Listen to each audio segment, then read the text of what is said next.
Hey guys, so bit excited for this one today. This is the Masters of the Universe Man-at-Arms Origins figure from Mattel. I know you've probably seen other people review these, but I only just got mine.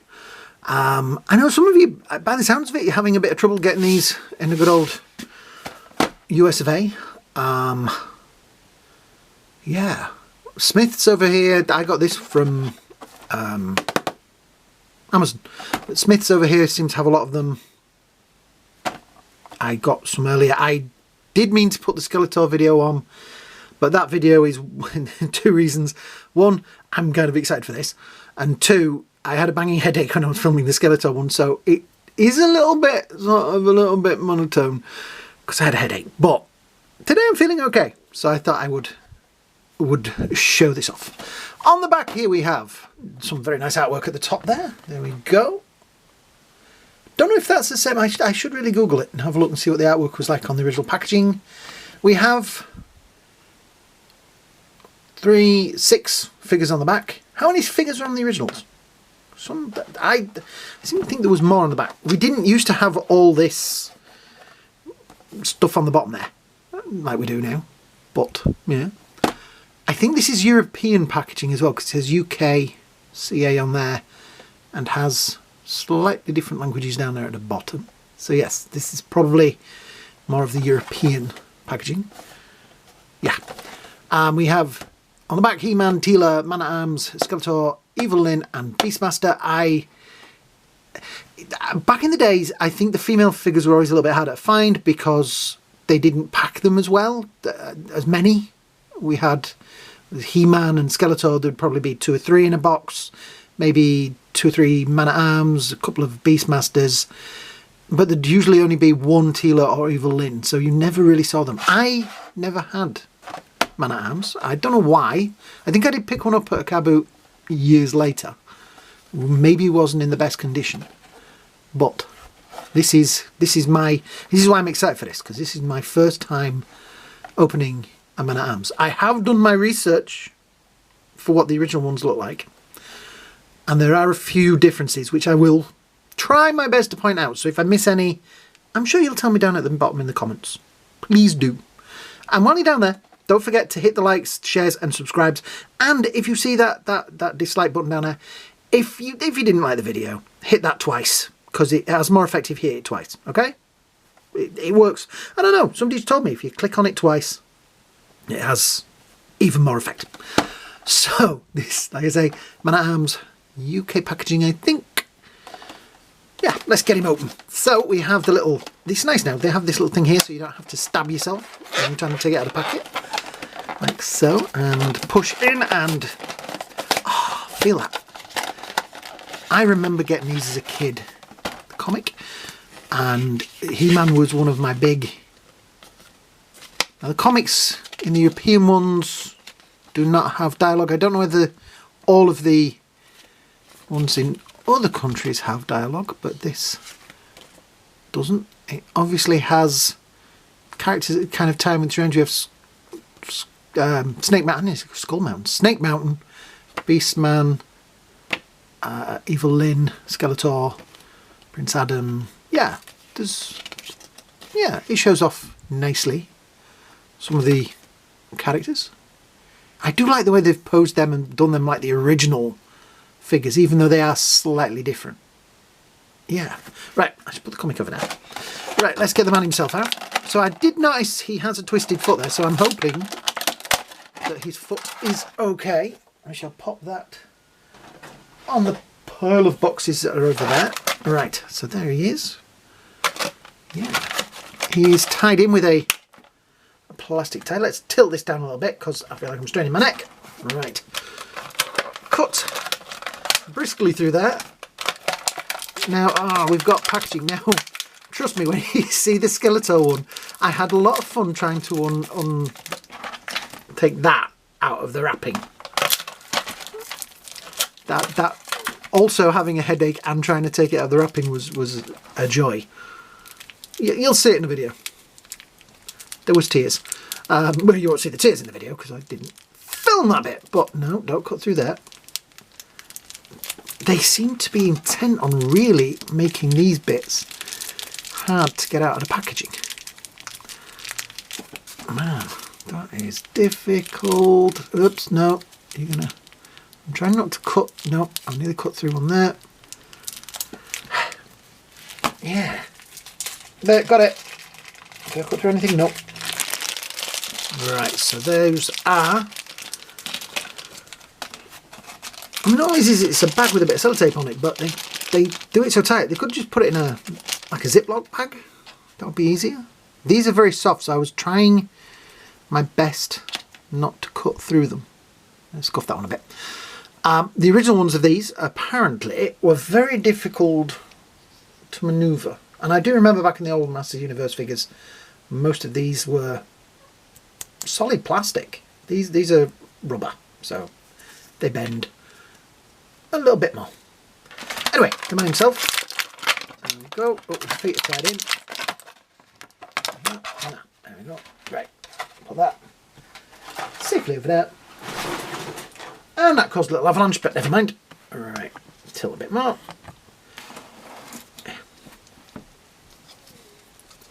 Wow, there's all these bits of cable ties and stuff. His fingers are all kind of a weird... I don't even see that. His fingers are all in a weird... It's the way they've been in the packaging. I'm sure they will eventually straighten themselves out. Now, on the earlier versions of it, I always used to think his mask should come like that, because that's what he looked like in the comics and things. But it does sit a little bit further down. And, like I think it was Skeletor, his backpack is not connected. They don't really... I thought that it kind of proper pegged in, but it... Oh, that was easier than Skeletor's. Yeah.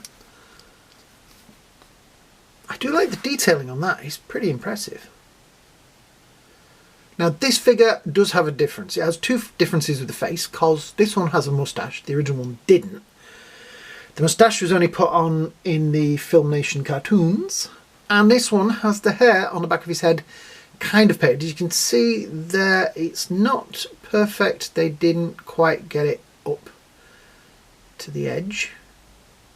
But I do have some black paint somewhere, so at some point I may just straighten up a little bit.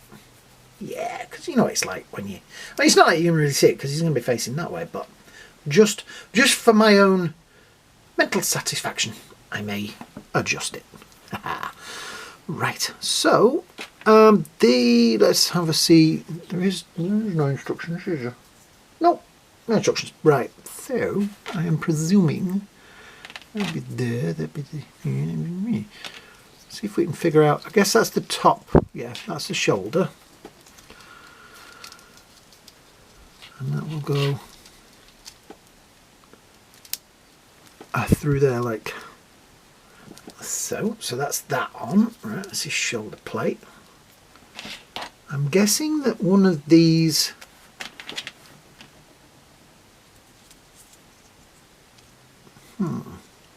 tell you what, there's an easy answer. Where did I put the box? There it is. Look at the picture on the back. Ah, one's his leg. Duh. It does actually tell you on the back there. So that one, yep, that one's his leg. Let's get his leg a bit straighter.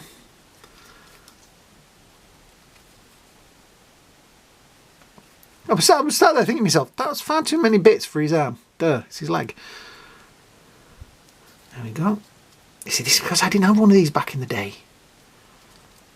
Oh, this is cool though. He's got a very, I have to say, that is a very sort of weird shaped head.